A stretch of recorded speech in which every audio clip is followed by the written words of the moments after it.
Hello, everyone. My name is Stephanie, and I am an event host for Bank Square Books and Savoy Bookshop and Café. We are so delighted that you're able to tune in to today's virtual event, which is the last in our self-improvement series. Today, we are partnering with Mystic Yoga Shala, which I think is such a great way to finish up the series and to just kick off the new year. So this should be a good one. Just a couple of pieces of business before we begin. We definitely want to encourage you to chat in during the event. If you look down at the bottom of your screen, you'll see a chat button, and that should pop up a new window where you can chat to either just the panelists or to everybody if you change it to panelists and attendees. So say hello, let us know where you're watching from, and feel free to ask questions. We just ask that you adhere to the virtual code of conduct, which has already been posted in the chat. If you do want to ask questions, you can do it either in the chat or using the Q&A button at the bottom of your screen. So it's just like the chat button. It'll pop up a new window, and you can submit your question that way. And then people can also vote for questions that are most interesting. And we will get to those at the end of the event. If you're joining us today from Facebook Live, thank you so much for tuning in as well. We will do your best to filter your comments in, but to really participate in the conversation, come join us on Zoom. This event is being recorded, so if you have to leave or step away for a minute, you can always revisit it at a later date. And if you'd like to purchase a copy of today's book, The Truth of Yoga by Daniel Simpson, I will be posting a link to this book in the chat as well. So that'll take you over to our website where you can complete your purchase. If you already purchased a copy, thank you so much. And be sure to see if your book is available for pickup at our locations. I left the store earlier today and we did have a bunch in stock, so they are ready to be picked up. So without further ado, I am delighted to introduce Daniel Simpson to discuss his book, The Truth of Yoga. Hi, Daniel. Hey, Stephanie. Hi. Thanks for inviting me. Of course.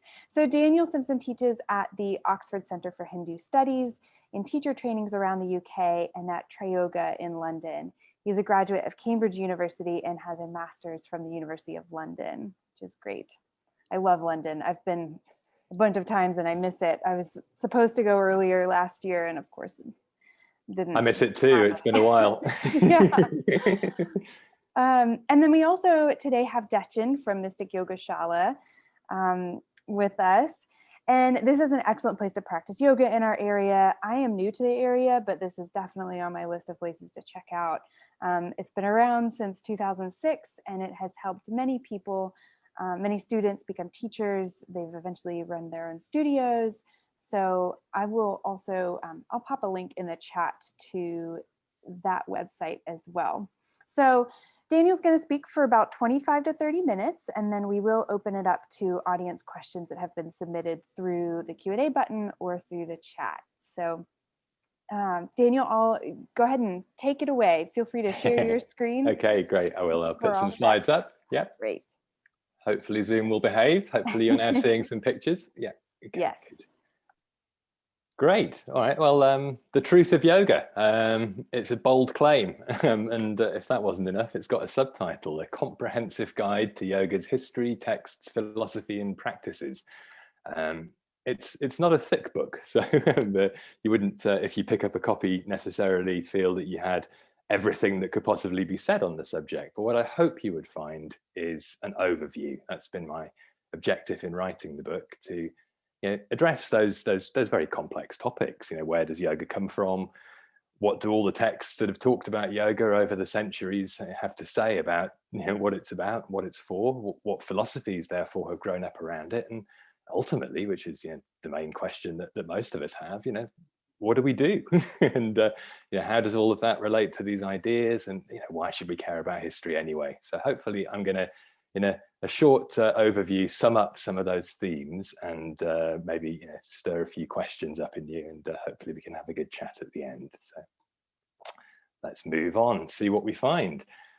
Well, the first thing we find is we better define some terms. If you go to a Sanskrit English dictionary, yoga is a word from the ancient Sanskrit language, and obviously now it's become synonymous with something in Western mind. So making shapes on a mat in a room with other people, usually going through a sequence, sometimes these days with a musical soundtrack.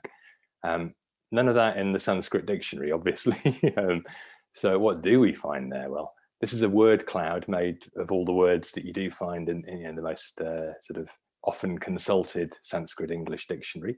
And the one in the middle jumps out. It sounds a bit like yoga, yoke. And the English word yoke comes from the same linguistic root way back when, several millennia ago.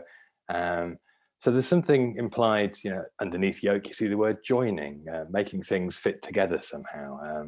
Seems to be a common theme, but if you start to look around those two words, it all gets a bit more complicated. There's about 50 definitions, and they include such things as magic, trick, business, deceit, employment, wealth, many things perhaps associated with the modern yoga marketplace, but also all sorts of things related to going to war. And the original use of the word yoga was to yoke an animal to a chariot for that purpose. So it's a generic term, and therefore it gets used in many, many different ways in different texts, which brings us to the second problem, which truth? Because there's lots of different yogas, not just different uses of that word, but even when we zero in on the application of the word to something a little bit more like what we might be familiar with, it varies enormously. Sometimes you have descriptions of something you see here on this slide, sitting. Perhaps there's moving around a mala, like a rosary of beads, chanting, sometimes associated with yoga, sometimes not at all. Sometimes meditation is the focus, sometimes not really about that. Sometimes about devotion and deities. This is the deity Shiva. All these pictures are subtly different, yet they look quite similar. So any attempt really to pin down the yoga tradition, or the one true yoga, as I've called it here on the slide, quoting from my book, is doomed to failure, unfortunately. There are many, many yogas saying many, many different things that completely contradict each other in different contexts at different times. And therefore, the first truth of yoga that we've got to really take on board is that it's changed, and it's continually been changing throughout its history. And therefore, in some ways, what we've seen in the modern era, the evolution of this practice that I was alluding to, groups in rooms performing sequences of postures, which is relatively recent, maybe 100 years ago is the earliest of those classes, as I'll talk about in a moment. There is a much, much older yoga tradition, and although that shift in the modern era sounds like a radical departure, I'll see why in a moment, it's just continuing a process that's been ongoing throughout the history of yoga. So how old is yoga is really the first question I think we need to address. And the honest answer is we don't know. It's impossible to say. It has been said for best part of 100 years now that yoga is 5,000 years old. And the evidence for this, the entirety of the evidence, in fact, is on the left-hand side of this slide. The depiction of a figure apparently sitting cross-legged. Nothing is said about why, what it's doing, who it might be. Many, many theories have been developed based on lots of other things that have been said about yoga a lot more recently, including that it's what you see on the right, which comes from BKS Iyengar's book, Light on Yoga, which is more like 50 years old. And the suggestion is that they're the same thing. This is the first depiction of somebody adopting a meditative posture, said sometimes to be a depiction of the deity Shiva again, who was on the previous slide. But we just don't know. This is from the earliest civilization in ancient India that we have any record of, the Indus Valley civilization. It didn't leave written records. Its script, which is the sort of squiggly signs you see on the top of that little piece of soapstone, has yet to be deciphered. We have no idea, really.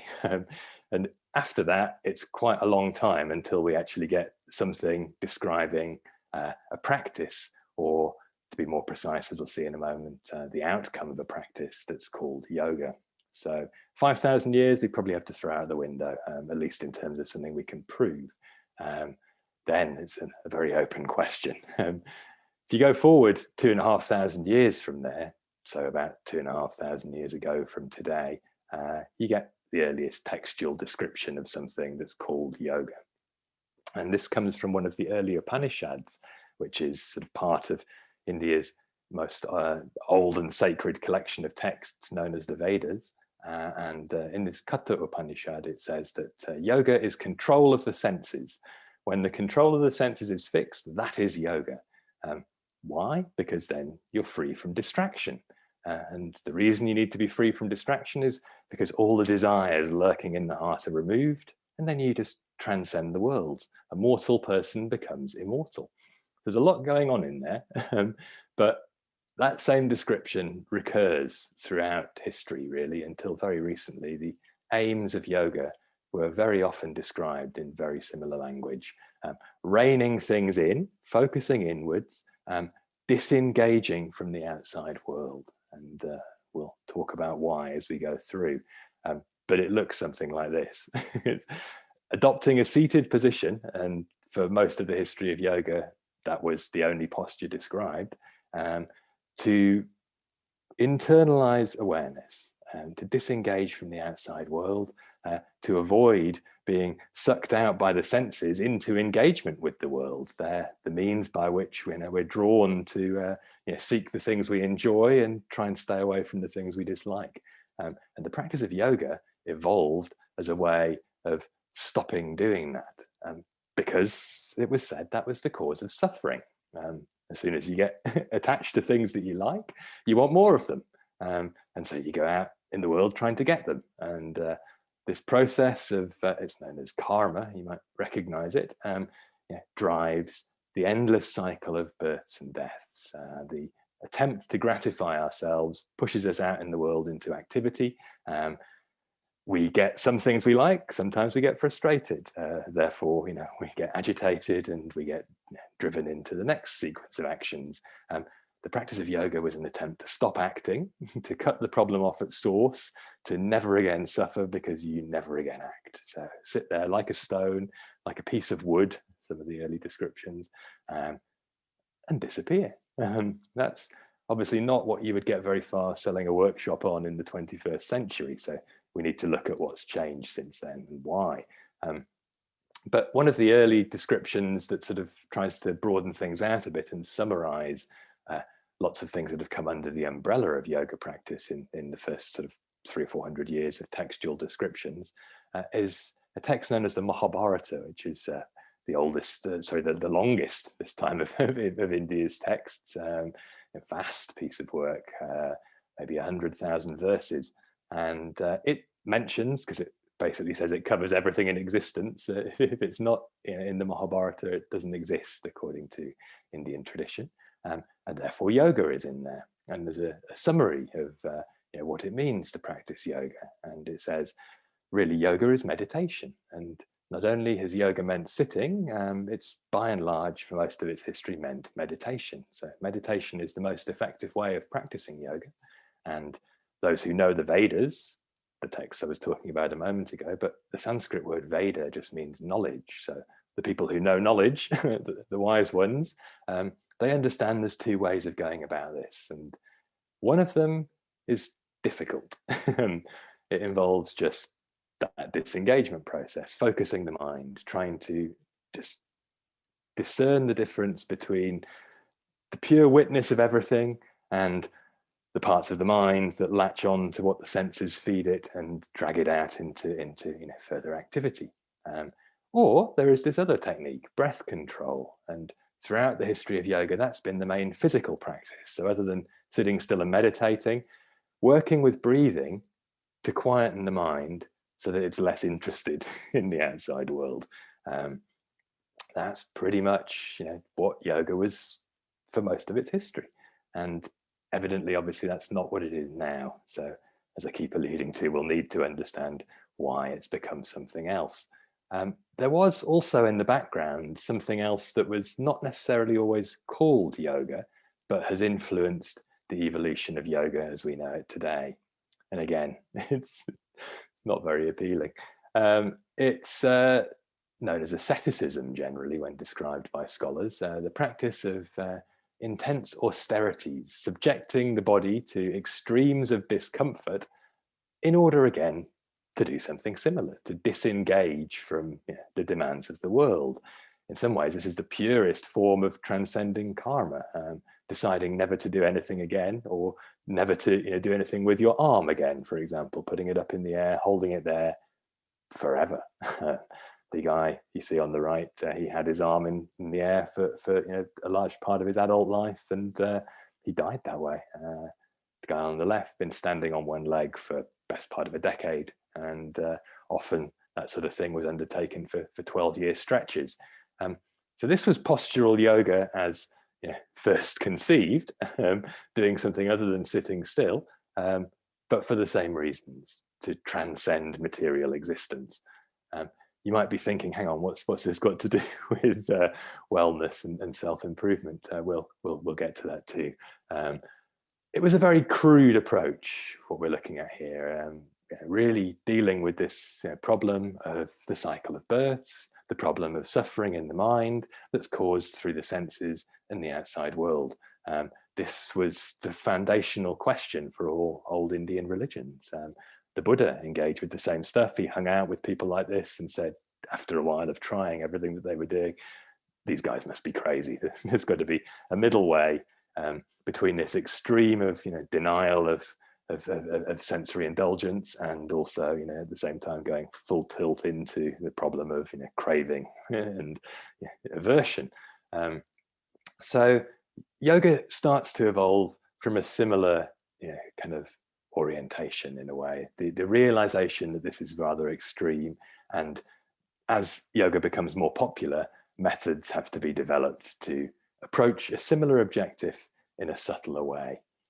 And fast forward now to about 500-600 years ago, a well-known medieval text, the Hatha Pradipika, which means light on Hatha.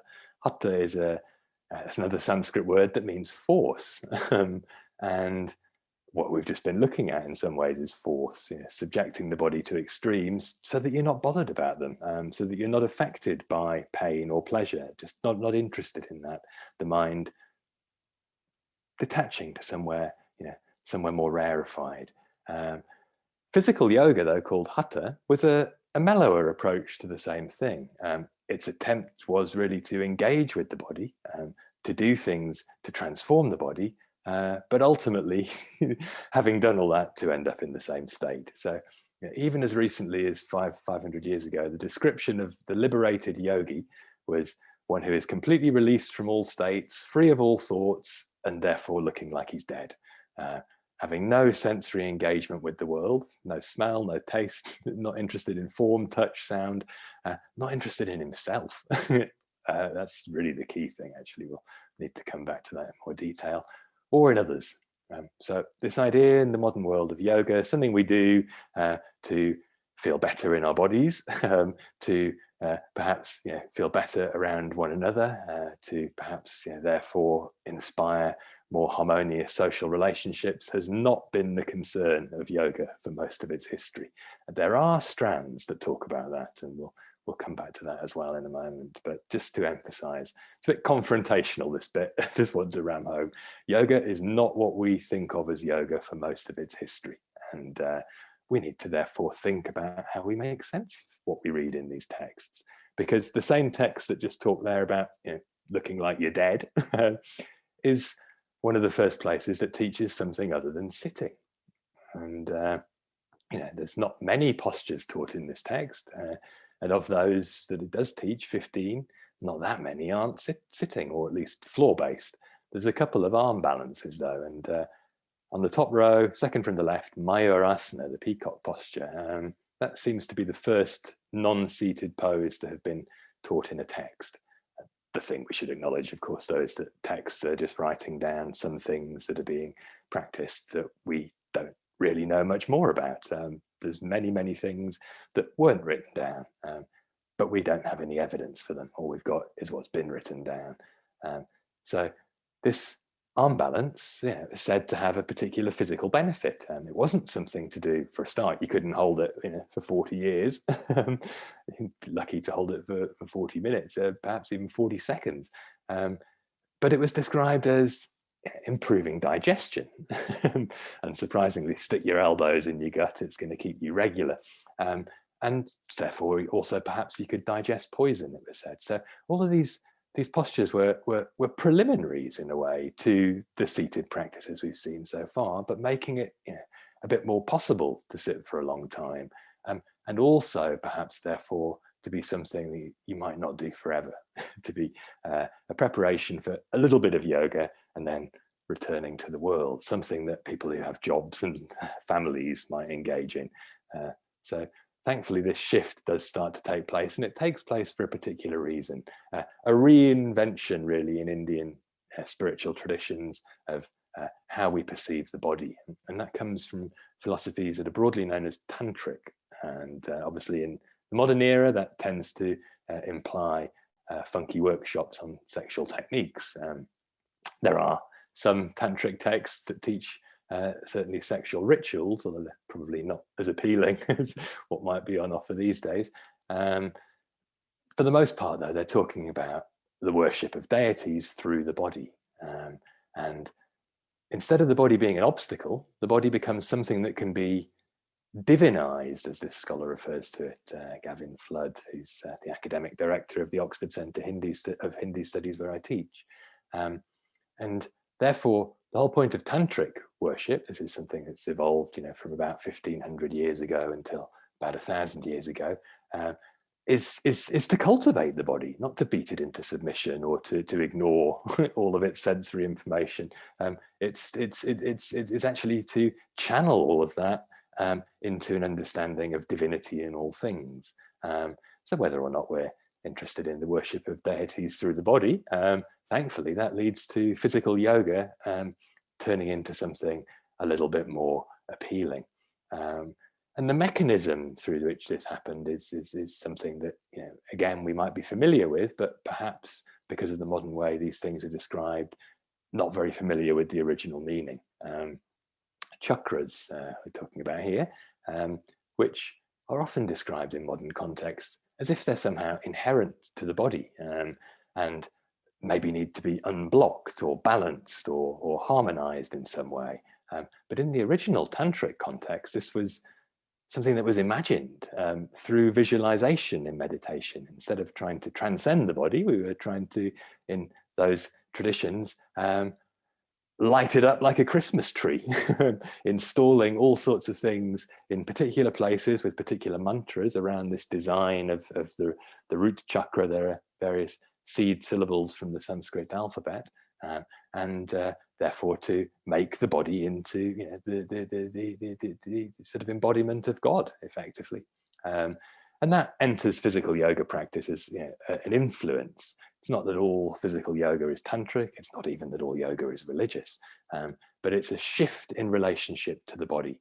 And that really leads us very quickly into what we now know as modern yoga, based on doing things with the body to transform it, to feel better in it. And as was advertised here just over 100 years ago outside Mumbai, something that we can do as a little bit of de-stress from the stresses of modern life. This is the first known, at least first recorded evidence of a public yoga class for middle-class urban people. The man of the world, as it's described here, and the teacher there, Yogendra, was the first, as I say, who's known to have done that. And around the same time, many very inventive, creative teachers of yoga, mixing and matching lots of different influences and drawing on those ancient traditions that we've just talked about, but combining them with new things to make stuff like this, which some of you may be familiar with, the primary series of Ashtanga Vinyasa Yoga, or at least part of it. Sun salutations, of which there's no record in any yoga text really until the 20th century. Standing postures, again, no real historical evidence of this. Unclear where they've come from, but certainly in the early 20th century, lots of new approaches to working with the body, gymnastics in some ways, bodybuilding, as some scholars have talked about it, combined with ancient yogic techniques to find new ways of stretching and moving the body that make it more pleasant to be in. But also, and this is where it's really important, if we want to have a connection with older traditions, also a way of refining awareness. And just because things are new doesn't mean that they're inauthentic. It's possible through the same, sort of engagement with the practice that was there behind everything else we've just looked at, to have a meditative relationship with embodied existence. And this quotation comes from an edition of the Yoga Sutras of Patanjali. I haven't mentioned yet, surprisingly, it's sometimes thought of as the father of yoga, but only one of many people to summarize lots of teachings on yoga. And in the first chapter of his sutras, a collection of 195 pithy statements, there is number 39, which talks about you can meditate on anything you like, basically. And it's suggested here, therefore, that if you're, regardless of your interest in all of the other stuff we've been describing about, what yoga's for, what its truth claims are, as long as you're interested in physical practice, don't even have to be for any particular high motivation, and then you focus your mind on doing it, then it's possible to become absorbed. And absorption really is the aim of yoga. Absorption, whether it's in meditation, in the deity, if you go in for the religious variety, in concentration. And through concentration on this physical practice, these rather creative early 20th century teachers found a way of synthesizing this, leave the world behind, sit still, do difficult things to yourself history, with something a little bit more appealing.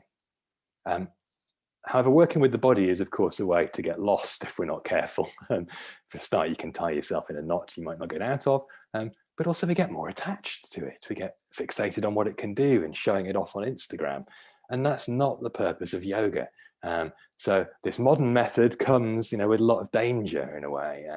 The path of yoga is sometimes likened, sort of all Indian spiritual traditions, really, to walking on the edge of a razor, very sharp with steep sides, very easy to fall off. And working through the body, we can get, as I say, more attached to the body, and that's only going to increase our potential to suffer. And for that, sort of to sink in as a sort of realization about what we're doing, we probably have to rewind and go all the way back to the beginning and think, why was anybody doing all of this stuff in the first place? So that we don't suffer, so that we don't experience the anguish that afflicts human beings as just part of being alive. Yoga amounts to the breaking of the connection with suffering, one of the definitions in a very famous yoga text, the Bhagavad Gita, and then also in the Yoga Sutra, as just alluded to, the text written by Patanjali says, this is appearing in the middle of the second chapter, but it really ought to be the first sutra. Suffering that hasn't happened yet, we can do something about through changing our relationship with the world in front of us. And that's really where yoga philosophy comes in, and really has to be sort of brought out of the background and into the foreground if we're not going to get misled by this modern postural practice into just playing the same game of thinking we're wonderful and at the same time fearing that we might not be because we can't live forever and we're going to have to let go of everything. Gone too far. These were identified by Patanjali as the sort of sources of mental anguish, known as kleshas, afflictions, and they're all rooted in one, ignorance. And that's really not ignorance as in stupidity or just having the wrong idea as such. It's misunderstanding. It's the opposite of knowledge. It's not knowing that we don't know. The problem is we don't know who we are. And it's not just the body that's the source of problems, it's the mind. The mind is the number one thing. That's where postural yoga can mislead us, because we don't necessarily deal with the problem of the mind. And the mind, has been describing, gets hooked on stuff. The middle two branches of the tree, attachment and aversion, reaching out to grab the things we want, trying to stay away from the stuff we don't like, all to feed this idea of ourselves and what we need. So there to the left branch, the ego, which really doesn't mean, sort of the Freudian ego. It comes from a Sanskrit verb. Asmi is the present tense as a verb to be, first person, I am. So it's I amness, the voice in the head that says, this is me, this is my life, this is what I like and don't like, this is how I feel about myself, this is why I think I'm great, this is why I don't like that person because they don't think that I'm great. And ultimately on the right hand side of the tree, the big problem, this body, the mind that sort of animates it in some ways, is not going to live forever. So the ultimate craving is to stay alive, the endless quest to be immortal still going on in modern Silicon Valley. And at the same time, the aversion to dying. And the problem is, if we're attached to me as this body and this mind, there's something to lose. And the whole history of yoga philosophy is trying to awaken us to a different way of perceiving ourselves, to realize that we're not the contents of the mind or the physical shell we inhabit. And my book really has summarized a long list of ways in which that's been described over the centuries. Don't have time to go into them all now, but that's really the history of yoga and yoga philosophy, and it gets left behind if we're not careful. So just quickly going to look at one or two ways that it can be resurrected, perhaps brought back into the mix. Instead of striving to be happy, the Yoga Sutra says the best kind of happiness is the one that comes from giving up attempts to make ourselves happy. It's called contentment, santosha. It's advertised as one of Patanjali's niyamas, things that we can do to be a little bit less troubled in our mind, so it's easier to detach. He's still from that old school, radical, leave the world behind approach to yoga. But there's a seed there of something that's very vital for day-to-day life. He says it's better, 16 times better than the best sex, to destroy desire, to no longer need to rearrange the world in a particular way to make ourselves satisfied with it. Instead, to be okay with reality as it is, not as we would like it to be. The same message that the Buddha had, same message that most Indian sages have had over the centuries, again and again and again. And just in case we think that doesn't sound very worldly, the essence of it is stuck above the entrance to the centre court at Wimbledon via Rudyard Kipling's reinterpretation in his poem If you can meet with triumph and disaster and treat those two impostors just the same, you'll have no problem. And the Bhagavad Gita is all about how to do that. That's really the only yoga text that consistently talks about action, living in the world. That it's possible somehow to interpret, reframe, repackage a lot of these teachings about transcendence, provided we're able to be in the world without activating this problem of desire, this need to make the world the way we'd like it to be. Challenging message, because there's many things in the world that are not acceptable. And therefore, the real skill in action is to not get triggered by everything and yet still be able to do what needs to be done. And that's really the message coming out of the Bhagavad Gita, still very relevant, still being used in those sorts of un-yogic contexts. But to go back to the Gita itself, it's very clear. One who's able to endure here in this very world before liberation from the body, including when it falls to pieces, the agitation that arises from desire and anger is absorbed in yoga. So yoga is to not be concerned by anything. That's a happy person, one who's okay with the world as it is. And it's very hard to do that. And at the same time, there are techniques, and learning to be less attached to our bodies is really the aim of physical yoga practice. But it's very, as I say, easy to go in the opposite direction. So just to sum things up and bring it back to my book, throughout the history of yoga, things have been reinvented. I've got sort of 4 chapters in here going through phases of yoga history. Things get rearranged, old things get chucked away, new spins get put on old ideas. Clearly, there's not a continuity. But if we're now in the modern era going to reach into the past and say, I'm inspired by old ideas from yoga texts, we need to be careful. We need to be clear to distinguish between how we're reframing these messages and what the texts themselves say. And therefore, it helps to know what the texts themselves say, which is again why I wrote my book, to try and summarize what's in the main yoga texts on their own terms, while also pointing to the fact that they don't really speak to us in the language that we want to hear. So we might need to do some reframing. We also need to be careful because a lot of stuff goes on these days that reframes stuff that doesn't seem to have anything to do with the history of yoga, and calls it yoga. Drunk yoga, rage yoga on the left, saying instead of doing the namaste hands together finger gesture, we stick the middle finger up, chanting, fine, maybe feels great, but not sure that it's necessarily transcendence of anger. It's more expression of it, acting it out. Not really to cast judgment, wag my finger, or be the yoga police, more to invite us to think for ourselves, what's yoga? Because in the end, all that really matters is our own relationship with reality. The history of yoga, our experience of the moment, same. It's, are we using what's going on in front of us to get more entangled in suffering, or to try and untangle ourselves? So if any of this stuff is helpful for diminishing suffering, wonderful.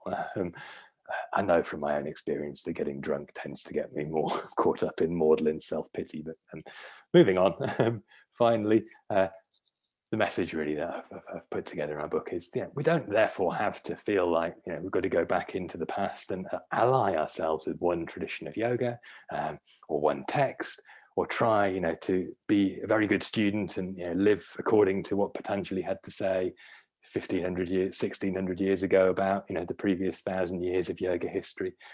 We can ignore all the stuff that doesn't make sense to us, as most people do when they read chapter 3 of the Yoga Sutra about magic powers. But again, moving on, all we have to do is be clear about the difference between what the texts themselves say and how we want to make use of them in the 21st century. And so that's what my book's for. And I look forward to answering a few questions about what I've said.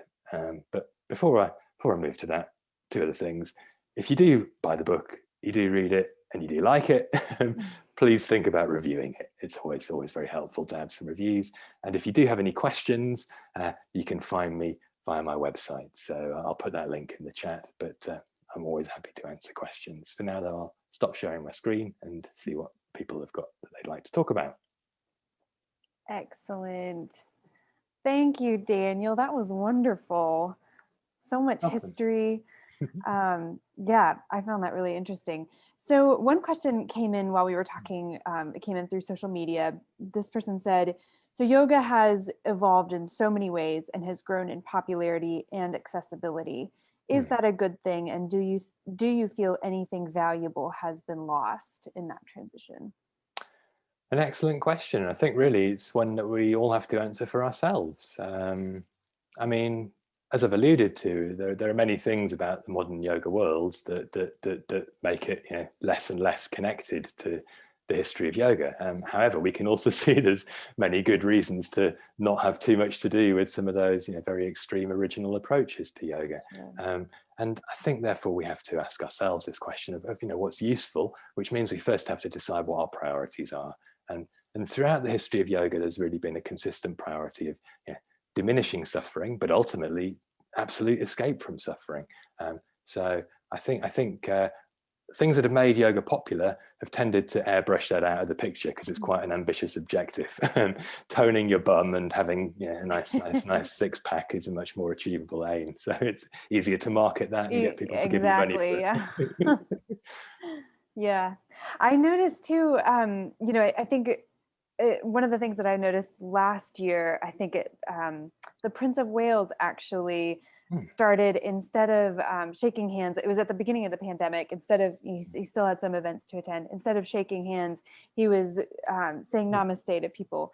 And I just think that it was kind of funny. I know a lot of people kind of laughed at it, but I know a lot of people actually really loved that as kind of a new greeting in this new world that we're living in with the pandemic and everything going on. I was just curious, like if things like that are kind of more, I don't know if you'd consider it like a pop culture trend, but something like that. Do you feel like that is an appropriate thing, or do you feel like that is maybe taking away from what yoga should be? Well, I think we should acknowledge first of all, these are again just 2 Sanskrit words, namas and te. Basically originally Namah, which is the end of mantras like Om Namah Shivaya. But it means I bow down. So I bow down to you. And it's used in India as a greeting. You just say, I mean, it's quite a formal greeting. People might more often say Namaskar. You get the word Surya Namaskar, you know, bowing down to the sun, same thing. So it's basically just, it's greetings really. So it's a respectful salutation. So there's no real harm in that, I think. What people get, I think, understandably upset about is, you know, the way that these things immediately get turned into marketing slogans and, you know, namaste in bed all day or whatever, sort of some cheesy phrase, making a pun on a word. I'm going to take something that I don't really understand. I'm going to spin it into a new, you know, commercially viable form and make money off it. And I do understand why that annoys people, but maybe it cheapens things. Well, yeah, it's just not very respectful. It's this isn't an especially profound word either. Namaste. It's like turning hello into some T-shirt slogan. Yeah. It's a bit weird. Although I love the new slogan, Namaste 6 feet away. Now that's good. That's creative. Great. I like that. That's exactly in the spirit of what Stephanie was suggesting. I'm down with that. Yeah. Very appropriate these days. That's great. So we do have a question that just came in from Steve. Steve would like to know what might be the most significant insights into daily practice that Daniel's scholarship has given him. Well, I should first of all probably acknowledge that, you know, I'm not the, you know, sort of real yoga scholar here. There are lots of people in the last 25 years who've been doing amazing, groundbreaking research. I've had the good fortune to study with several of them, and it's really the benefits of you know, being exposed to their work that I'm sharing in a more sort of accessible format. A lot of what they write is quite dense and academic and less easy to engage with. And I think, you know, really it's just to remind myself in a way that there are themes and that they do recur. Because the scholarly world sometimes gets hung up on all of these distinctions and the fact that yoga has not been the same thing at different times, and that all the different schools of yoga disagree with each other, and various disciplines of Indian philosophy debate each other quite, you know, vehemently and try and prove each other wrong. There are some very, you know, consistent recurring themes, and a lot of them are quite simple. And I think the one that really stands out to me is the centrality of the breath and the therefore, you know, transformative power of breath control practices, pranayama, far less often taught in the modern yoga world. And yet, for most of the history of yoga, as we saw in that early definition, that's sort of, you know, one of the 2 ways to practice yoga meditation. And all of the medieval physical yoga texts talking about the power of the breath to make all sorts of funky things happen inside you, awakening of kundalini and all sorts of other things. Yeah, just from the point of view of being a bit calmer in the face of, you know, the chaos that modern life is throwing at us, even just, you know, a bit of rhythmic breathing, you know, trying to breathe in for 6 and out for 6, keeping that going for a minute is going to do you a lot of good. And to be reminded, therefore, of, you know, that's, I guess, yeah, more important than whether or not I stick my leg behind my head. It's been refreshing. Right. Come back to the basics. Yeah. I have a question, Daniel. Did you find in your research, did you come across any literature or any examples of people being harmed from pranayama? Through my studies over the years, I do a little bit of you know, breath work, and of course in our asana classes we do teach students to breathe in a calm, rhythmical way, which we find is highly beneficial. But I've heard this kind of rumor in the yoga world that you know, certain forms of breath work called pranayama, you know, should not be taught, or that it could make you go crazy or something like that. And I'm wondering if you came across any. Well, you can. Sorry, go ahead. Yeah. Well, studies, I don't know. I haven't come across anything that sort of, you know, scientifically analysed this question. And at the same time, breath is powerful, and you can get high. You can get high on your own supply, or you know, you can put yourself into some fairly altered states as well. There's a guy, what's his name, Stanislav Grof, I think, who use intense, fast, deep breathing to simulate the effects of LSD, and it's therefore possible to really trip yourself out. So these things are real, yes, and therefore one has to be cautious and to reach for the Hatha Pradipika, the medieval text I was quoting when I was speaking. It says there at the very beginning, before it starts teaching exactly what to do, just as a lion, elephant, or tiger is tamed step by step, so the breath is controlled. Otherwise, it kills the practitioner. So, even 500-600 years ago, it was unequivocally stated you need to be careful. And there were other texts that say, don't practice this stuff, it's dangerous. You can still still your mind without using the breath in this way. Because originally breath control was literally inhale, hold your breath for as long as humanly possible. The Buddha gave a go at it and called it the non-breathing meditation.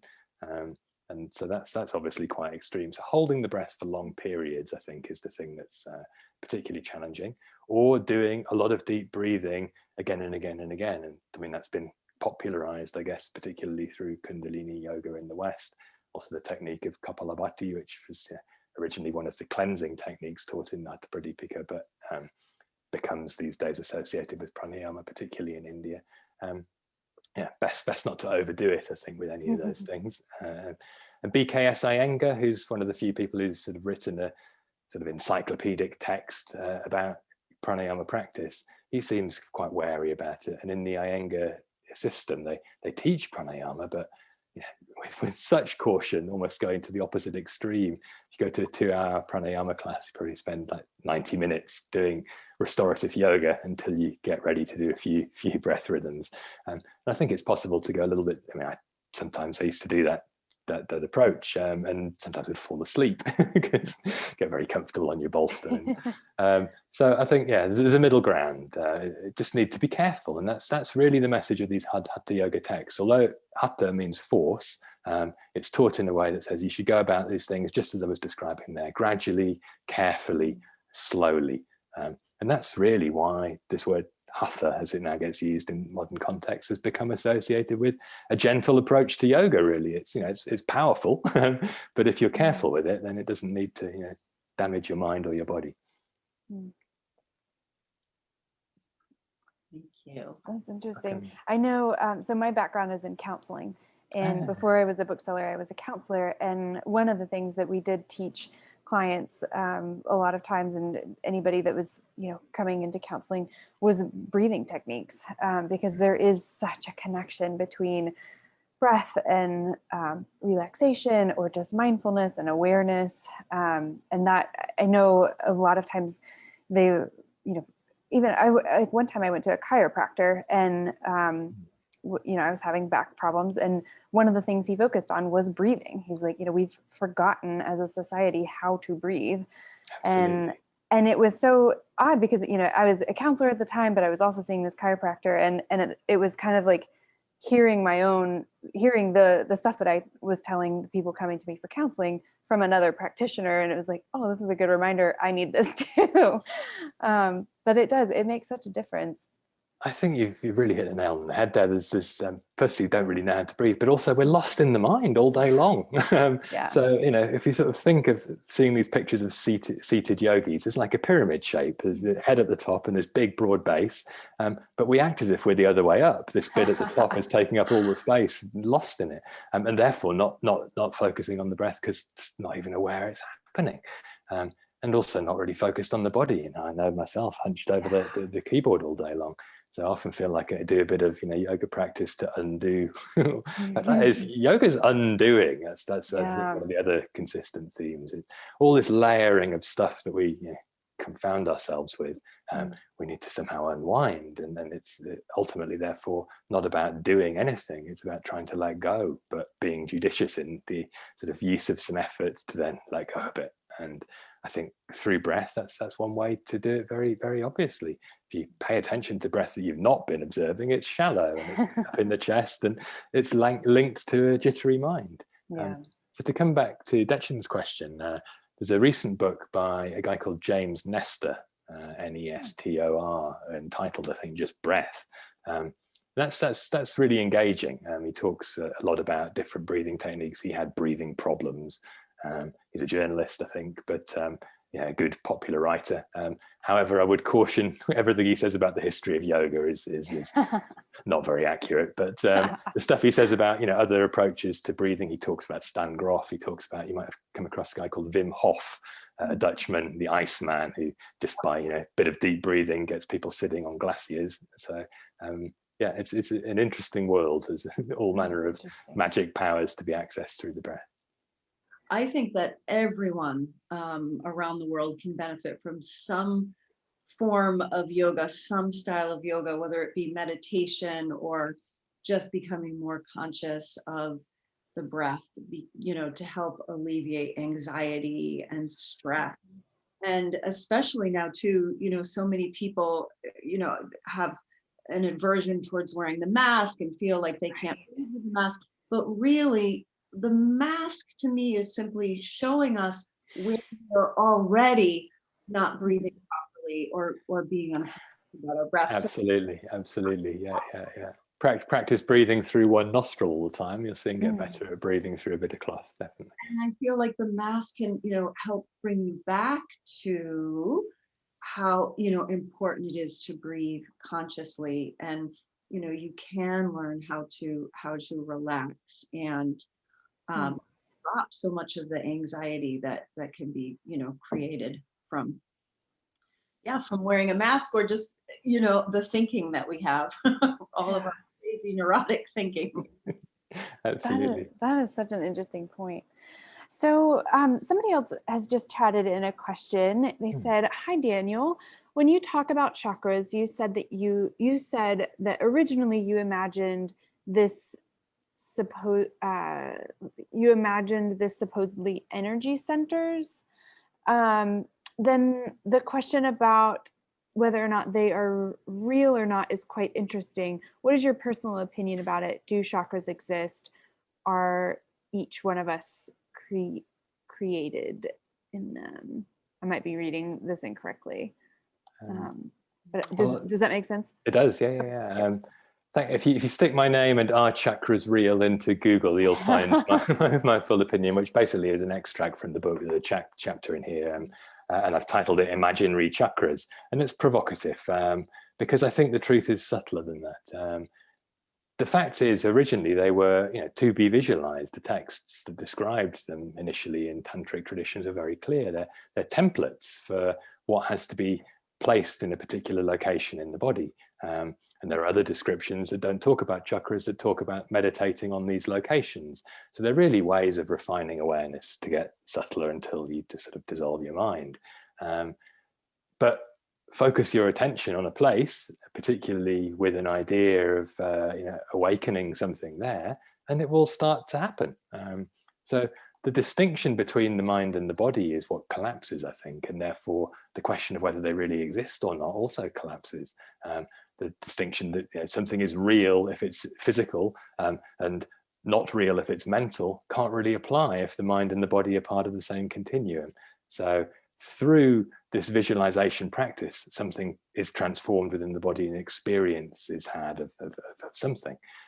So the distinction I'm really trying to make is that, in a way, yes, we are all individually creating that. It depends what you put in, you know, which sort of recipe you're following as to what comes out the oven. Whereas the way it's presented in the modern world, especially with, you know, the attempts to make it all align with things that are biomechanically identifiable, you know, glands and nerve centers and various other things that you can find. If you cut open a corpse, you'll not find a chakra. So it's a different order of thing. It's a subtler experience of being embodied. And I think the problem is that chakras themselves have become the shorthand for that whole subtle experience of being embodied. And yoga practices talking about that in many different ways. That's just one manifestation of it. Interesting. Well, go ahead. Sure. Thank you. Have you heard of the idea that the chakras are maybe associated with the endocrine system? That's definitely a theory, yeah. But I mean, obviously, there's a reason that there was a focus on these places. However, there's so many texts talking about focusing on the same places without really talking about the existence of these spinning wheels. Chakra, again, is a Sanskrit word, it just means a wheel. So the idea of these spinning energy discs, and they only become that through imagining that's what's there. In other texts, it just says, that's the place of the deity so-and-so, or this is the site of your meditation. It just says focus on your genitals, basically, rather than a particular thing that's there. So I think that's an attempt, again, a bit like there's a modern inclination to look to the yoga tradition and try to validate things by showing connections to antiquity. And this is part of the problem. I mean, modern postural yoga has absolutely nothing to do with Patanjali's Yoga Sutra in terms of physical practice. The only physical practice there is sit still, shut up. And it's not anything else. Pretty simple. But the problem is that obviously teachers want to make it sound like, you know, they've got this ancient authenticity to what they're doing. So they come up with all these stories, and that confuses us. But things don't need to be old to be useful. And similarly, we don't need the validation of science to make it a worthwhile endeavor to engage in a visualization practice. It has its own merits. It doesn't need to conform to that. And I think the original impulse to do this sort of thing came from India. There was an attempt to show that yoga was very modern and should be adopted by the masses. This is really how modern yoga evolved. Something that was kind of marginal and certainly not really to be engaged in by polite society, associated particularly with tantrics and weird deviants, but somehow became this thing, you know, that was part of the Indian independence movement, using the body to improve the stock of the nation effectively. So there was an attempt to show, at this time, obviously India is under colonial occupation. So you got a bunch of arrogant Westerners thinking they know everything. So Indians are trying to say, well, no, hang on a minute, you know, we've got ancient wisdom here that's equal to your scientific knowledge. So I think a lot of the attempts to prove the effects of yoga scientifically were part of that project. I just don't think we need to worry so much about that. It's very hard because yoga is something, I mean, if it's science, it's a scientific experiment we're doing on ourselves individually, and we can't inhabit each other's consciousness. We can have ideas about transcendent awareness, but that still doesn't mean I know what it's like to be in someone else's body. So there isn't really a way, therefore, of having randomized controlled trials or any of the other, you know, panoply of methods that modern science uses to prove things. So it's very hard to replicate anything other than to say, try this, see if it helps. And different techniques help some people and not others. And some people have got bodies that can do some things and not others. And it's good to remember, as you emphasized, Dechin, which is really important, yoga is, it's accessible to anybody. You don't have to do anything particular. It's about paying attention. And pay attention, then great. All sorts of magic things happen when we pay attention. Dechin, before we wrap up, would you mind just telling everybody a little bit about Mystic Yoga Shala and where they can find you guys? Yeah, I'd love to. Thank you so much. We are located in Mystic, Connecticut, across from the Big Y, but we're also streaming our classes live on Zoom. And we have students actually from all over the world that have been coming to class, and then local, you know, people are welcome to come into the studio. We teach a particular methodology. We teach the Baptiste methodology. So this is a particular style of asana practice. We also offer yin yoga as well. And we have a wonderful community. And yeah, it changed my life. I'll just say, I love saying this. You know, I was fired from a corporate job years ago in the 80s because I punched someone. I'm a very rajasic, like fiery person, and had a lot of anger in me. So the rage yoga might be perfect.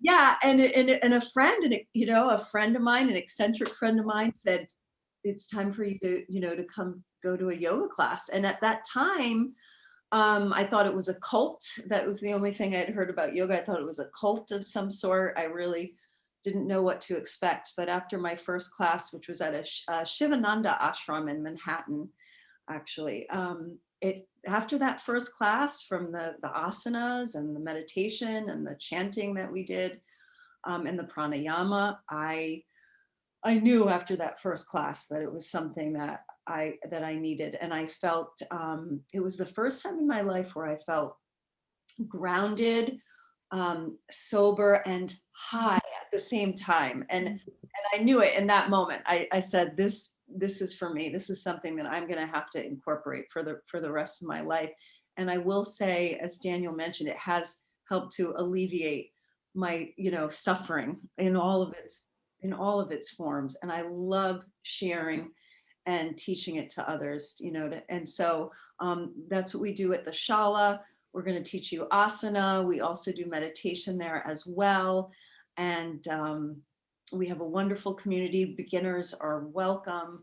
And we feel that our studio is for everyone. There's ways to modify the postures. And also to my teachers that I'm so grateful for, always taught me that asana should be a way to keep your body healthy and strong and to lead you into meditation. It should be a way that, keeps you healthy and that eventually leads you into the practice of meditation. And I do find that it is very helpful as like a preparation for meditation. Of course, you don't have to do any asana at all. You can get right into meditation. But I also love teaching meditation. I'm a heartfulness meditation trainer, and that's a particular meditation that I've been doing since 1999 that I love and has helped me out tremendously. So I love sharing that with others as well. So yogashala.com. Yep. I just put the link in the chat for anyone interested. I'll stick my contact address in there as well. Yeah, that would be great. And then one more time, I will also pop the link in for Daniel's book. I'll put that in the chat as well. Which is, by the way, I'm almost finished reading it. It's awesome. It really is. Thank you, Daniel. Yeah. And I think anyone who's interested in yoga, a student of yoga, teachers of yoga, definitely grab a copy and read it. Yes. Well, thank you both so much for joining us today. Daniel, I know it's kind of late over there, so thank you for giving up your evening and talking to us today. And everyone be sure to check out the book and check out Mystic Yoga Shala, and enjoy your afternoon. Thank you so much, everyone. Thank you. Thank you. Bye. Thank you all for coming. Well, nice to meet you. Hey, like.